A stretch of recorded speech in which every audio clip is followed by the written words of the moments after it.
Hello friends, nursing lecture notes YouTube channel पे आपका स्वागत है। आज हम देखेंगे साइकोलॉजी एंड सोशियोलॉजी का बिहेवियर टॉपिक। बिहेवियर क्या होता है, व्यवहार की परिभाषा, मतलब व्यवहार क्या होता है, इसे निम्नलिखित ढंग से परिभाषित किया जा सकता है। व्यवहार को जो बहुत तरीके से परिभाषित किया जा सकता है। व्यक्ति द्वारा गर्भाशय से मृत्यु तक की जाने वाली समस्त क्रियाएं व्यवहार कहलाती है। व्यक्ति द्वारा जब वो गर्भाशय में रहता है तभी से लेकर जीवन काल, पूरे जीवन काल तक जितनी भी क्रियाएं की जाती है, मृत्यु तक जितनी भी क्रियाएं की जाती है, वो सभी क्रियाएं जो है हमारा व्यवहार कहलाती है। मनुष्य द्वारा जीवन में प्रदर्शित की जाने वाली सभी क्रियाएं व्यवहार में शामिल की जाती है।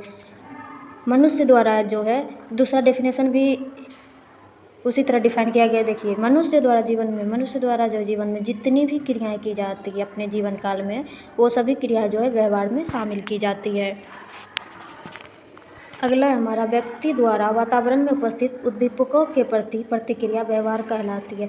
व्यक्ति द्वारा वातावरण में जितने भी उद्दीपक उपस्थित होते हैं, वातावरण में जो जितने भी वस्तुएं हैं, जितनी भी चीज़ें हैं, जितने भी चीज़ को हम फील कर सकते हैं, वो सभी हमारा उद्दीपक में आ जाता है। जैसे गर्म, ठंडा, टेस्ट, या फिर हमारा भौतिक कारक में आ जाता है ठंडा, गर्म, ये सब चीज़ें जो है, ठंडे का मौसम, गर्म का मौसम, ये सब चीज़ें जो है उद्दीपक में शामिल किया जाता है। इसके प्रति जो भी प्रतिक्रिया किया जाता है, जैसे कि एग्जाम्पल में ले लेते हैं, यदि कोई गर्म वस्तु है, गर्म वस्तु को जब हम छूते हैं तो वहाँ से जल्दी हाथ को हटा लेते हैं, तो हमारा एक तरह का उद्दीपक है।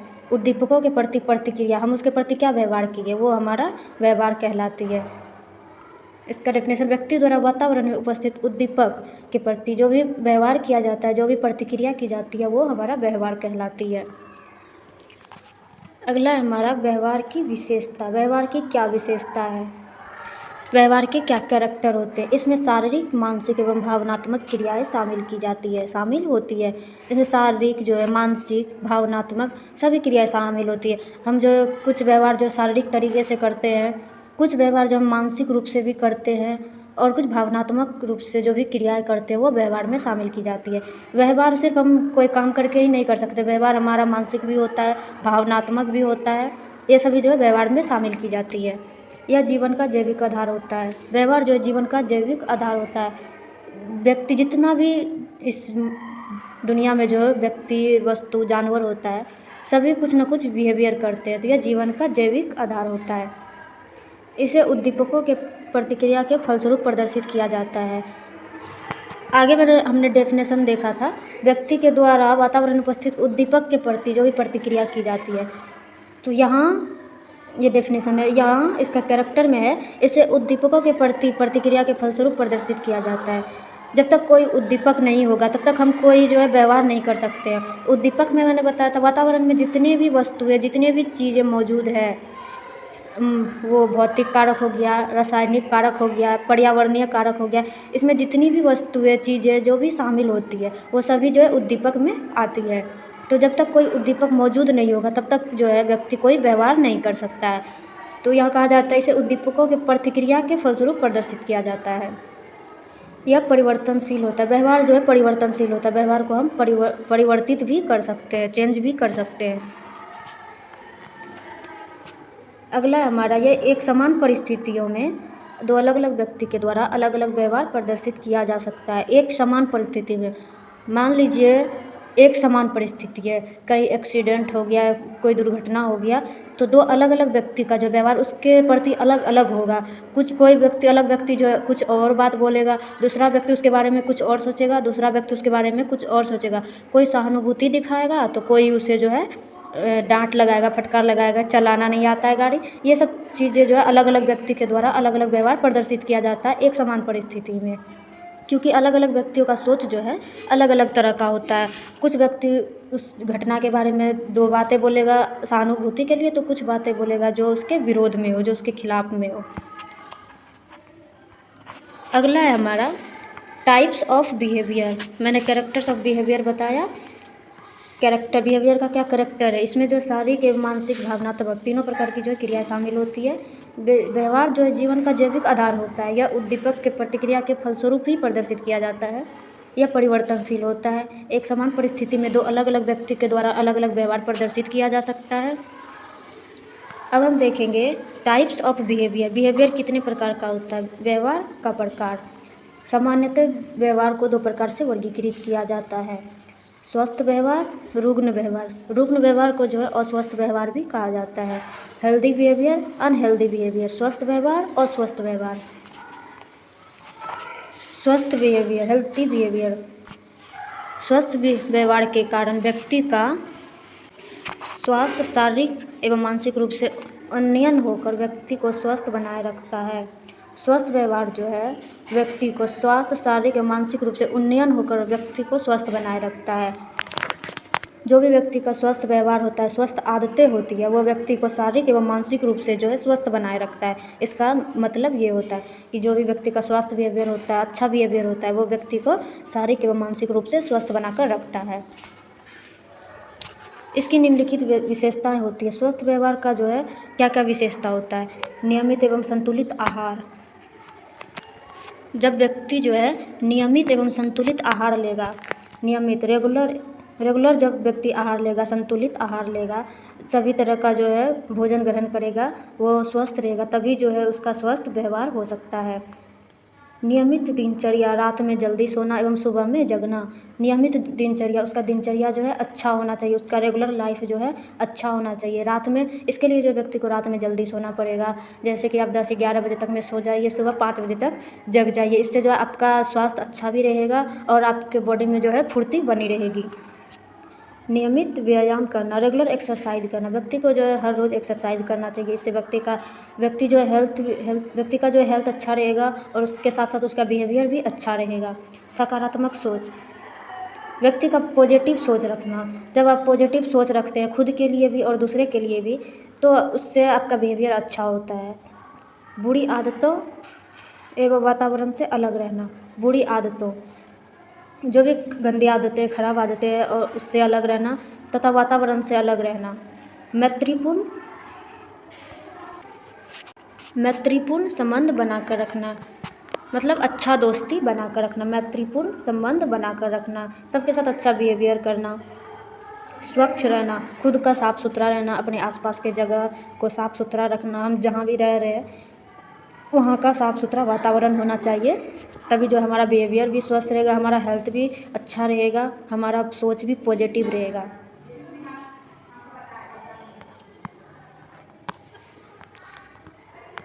आगे हम देखेंगे अनहेल्दी बिहेवियर। अनहेल्दी बिहेवियर क्या होता है?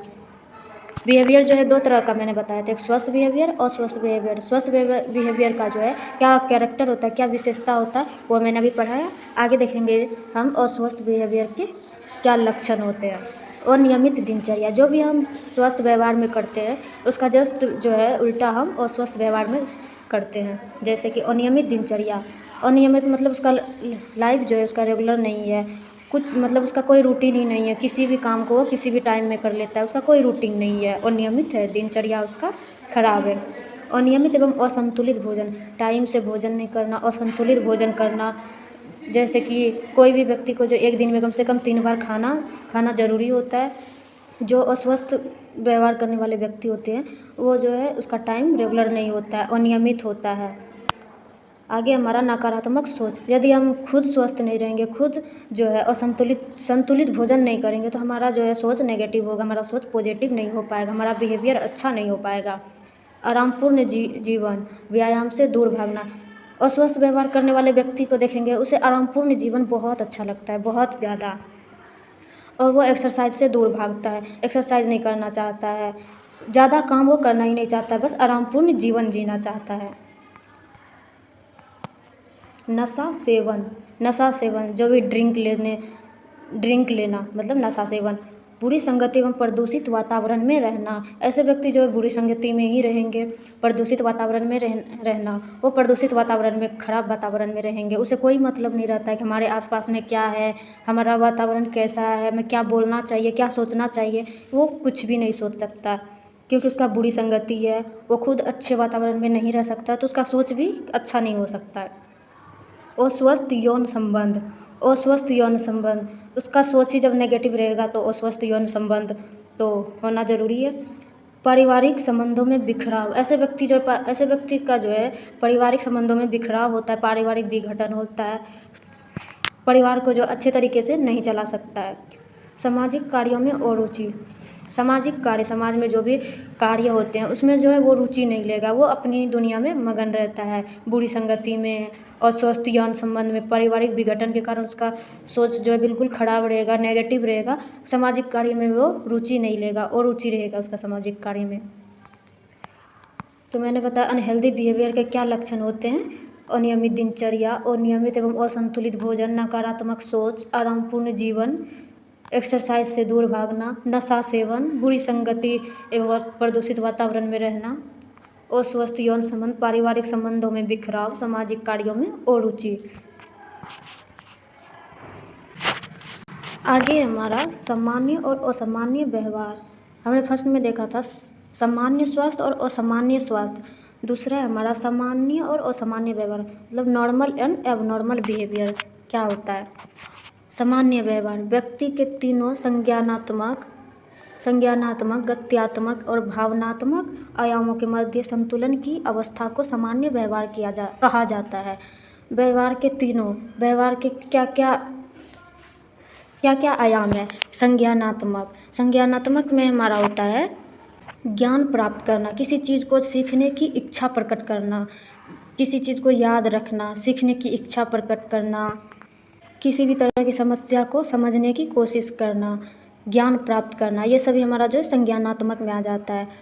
और गत्यात्मक में हमारा आता है गत्यात्मक में हमारा आता है एक्टिविटी, किसी भी चीज़ में एक्टिविटी दिखाना, किसी भी कार्य में हम शारीरिक रूप से एक्टिविटी दिखा सकते हैं, वो गत्यात्मक में आ जाता है। भावनात्मक में हमारा आता है भावनात्मक में होता है हमारा जो भी भावना, जो संवेदना और जज्बात, जो हमारा फीलिंग्स होता है, जिस चीज़ को हम फील करते हैं वो हमारा भावनात्मक है। आयामों के मध्य संतुलन, जो व्यक्ति जो संज्ञानात्मक, गत्यात्मक और भावनात्मक हमारे फीलिंग्स, इन सभी आयामों के मध्य संतुलन स्थापित कर लेता है, संतुलन स्थापित कर लेता है, वो व्यक्ति का जो व्यवहार सामान्य कहा जाता है। ऐसे व्यक्ति का जो व्यवहार सामान्य व्यवहार कहा जाता है। व्यवहार के तीनों संज्ञानात्मक, गत्यात्मक और भावनात्मक आयामों के मध्य संतुलन की अवस्था को सामान्य व्यवहार कहा जाता है। जो व्यक्ति तीनों के बीच जो है मध्य संतुलन की अवस्था स्थापित कर लेता है, उसका व्यवहार जो है सामान्य व्यवहार माना जाता है। दूसरा है हमारा असामान्य व्यवहार। यदि किसी व्यक्ति द्वारा स्थापित नियमों, आदर्शों, नियमों और मानकों से अलग व्यवहार किया जाता है तो उसे असामान्य व्यवहार कहते हैं। यदि किसी सोसाइटी में कोई नियम लागू है, कोई रूल लागू है, तो वहाँ जब व्यक्ति उसके खिलाफ कोई कार्य करता है तो उसे जो असामान्य व्यवहार कहा जाता है। असामान्य व्यवहार में आता है वो सब चीज़ें। यदि व्यक्ति किसी नियम का उल्लंघन करता है, किसी आदर्श को जो है उल्लंघन करता है, नियमों का उल्लंघन करता है, उससे जो है अलग व्यवहार करता है, जो नियम बनाया गया है उससे अलग व्यवहार करता है, तो वो जो है असामान्य व्यवहार कहलाता है। आगे हमारा व्यवहार को प्रभावित या निर्धारित करने वाले कारक। व्यवहार को जो कारक प्रभावित करता है वो है हमारा, फर्स्ट है हमारा व्यवहार को निम्न कारक प्रभावित करते हैं, बायोलॉजिकल फैक्टर्स। फर्स्ट है हमारा बायोलॉजिकल फैक्टर, जैविक कारक जो हमारे व्यवहार को प्रभावित करता है, ये हमारा फर्स्ट कारक है बायोलॉजिकल कारक। शरीर एवं मस्तिष्क का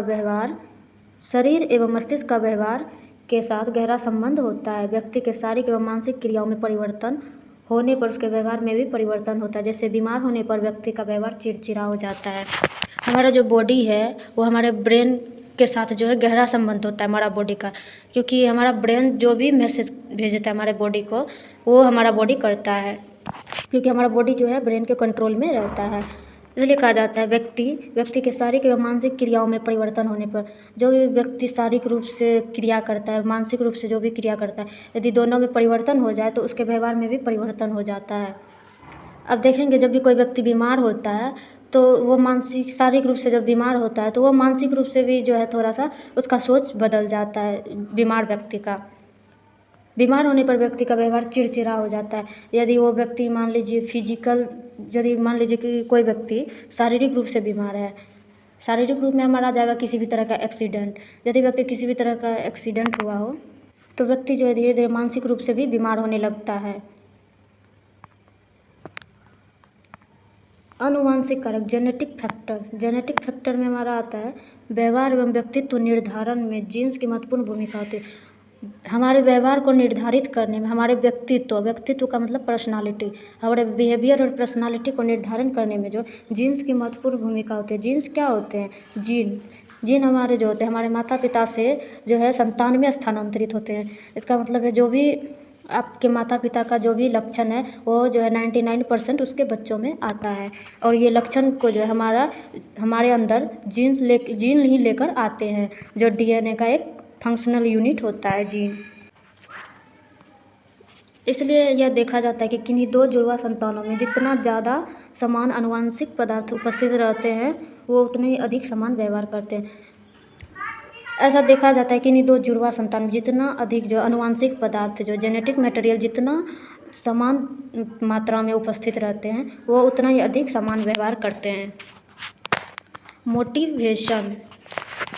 मोटिवेशन में हमारा आता है अभिप्रेरणा उपस्थित होने पर व्यक्ति अधिक ऊर्जा के साथ व्यवहार प्रदर्शित करता है, जबकि अभिप्रेरणा के अनुपस्थित रहने पर उसके व्यवहार का प्रदर्शन ऊर्जाहीन होता है, जो कि 100% सही है। जब हमारे अंदर मोटिवेशन रहता है किसी चीज़ के लिए, किसी कार्य को करने के लिए, तो हम जो है उस कार्य को बहुत अधिक ऊर्जा के साथ करते हैं। एग्जाम्पल में हम लेते हैं, यदि हमारा बोर्ड एग्ज़ाम नज़दीक हो तो हम जो है पढ़ाई पे बहुत अच्छे से फोकस कर पाते हैं, कितना भी काम पड़ा लेकिन हमारा जो है फोकस पढ़ाई पे होता ही होता है। इसलिए कहा जाता है जब भी मोटिवेशन उपस्थित होता है तो व्यक्ति जो अधिक ऊर्जा के साथ कार्य करता है, अधिक ऊर्जा के साथ व्यवहार करता है। जब मोटिवेशन अनुपस्थित हो जाता है तो उसका जो भी व्यवहार है, उसका प्रदर्शन जो है ऊर्जाहीन होता है, पढ़ाई में मन नहीं लगता है। जब व्यक्ति का एग्ज़ाम नहीं होता है, जब नज़दीक होगा एग्ज़ाम तो देखेंगे आप स्टूडेंट लोग जो है पढ़ने की बहुत कोशिश करेंगे, चाहे कुछ भी हो, कोई भी फंक्शन हो, उसका ध्यान जो है पढ़ाई पर ही रहेगा। आगे हमारा इमोशंस। संवेग एक प्रकार की अनुभूति है जो किसी विशेष उद्दीपन द्वारा प्राप्त होती है। संवेग के कारण व्यक्ति में मानसिक एवं शारीरिक परिवर्तन होते हैं जो व्यक्ति के व्यवहार को प्रभावित करता है। इमोशंस जो है व्यक्ति के अंदर, इमोशंस बहुत तरह के होते हैं, जो पॉजिटिव भी होते हैं, कुछ नेगेटिव भी होते हैं। पॉजिटिव में हमारा क्या क्या आ जाता है? पॉजिटिव में जो हम पॉजिटिव फील करते हैं, पॉजिटिव चीज़ सोचते हैं, हमारा आकांक्षा स्तर हो गया, किसी चीज़ की आकांक्षा रखना। और हमारा नेगेटिव में क्या हो गया? डर हो गया, भय हो गया, ये सब हमारा इमोशंस में आ जाता है, नेगेटिव इमोशंस में ये सब आ जाता है। तो इमोशंस जो है व्यक्ति में जो मानसिक एवं शारीरिक परिवर्तन होते हैं इमोशंस के कारण, जो व्यक्ति के व्यवहार को प्रभावित करते हैं। बहुत सारे पॉजिटिव एवं नेगेटिव इमोशंस जो होते हैं व्यक्ति को शारीरिक एवं मानसिक रूप से प्रभावित करते हैं, जिससे जो है व्यक्ति का व्यवहार प्रभावित होता है। 6 नंबर का पॉइंट है हमारा परसेप्शन, अवबोधन क्या होता है?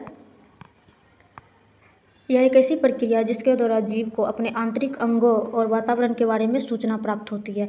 अवबोधन एक ऐसी प्रक्रिया है जो व्यक्ति के आंतरिक अंगों, जिसे हम बोध कर सकते हैं, जिसे हम फील कर सकते हैं, आंतरिक अंगों और वातावरण के बारे में सूचना प्राप्त होती है। केंद्रीय तंत्रिका तंत्र में इन सूचनाओं का विश्लेषण होता है, जिसके पश्चात संवेगों के प्रतिक्रिया के फलस्वरूप व्यवहार प्रदर्शित किया जाता है। अवबोधन में क्या होता है? हम अपने आंतरिक अंगों से भी जो सूचना प्राप्त कर सकते हैं, वातावरण के बारे में भी सूचना प्राप्त करते हैं, और जो भी सूचनाओं का विश्लेषण होता है वो तंत्रिका तंत्र में होता है। उसके पश्चात ही हम कोई भी क्रिया करते हैं, उसके पश्चात ही हम किसी व्यवहार को प्रदर्शित करते हैं। ये था हमारा व्यवहार को प्रभावित या निर्धारित करने वाले factor: biological factor, genetic factor, motivation, emotions, perception. आज के लिए इतना ही। अगले क्लास में हम दूसरा टॉपिक लेकर आएंगे।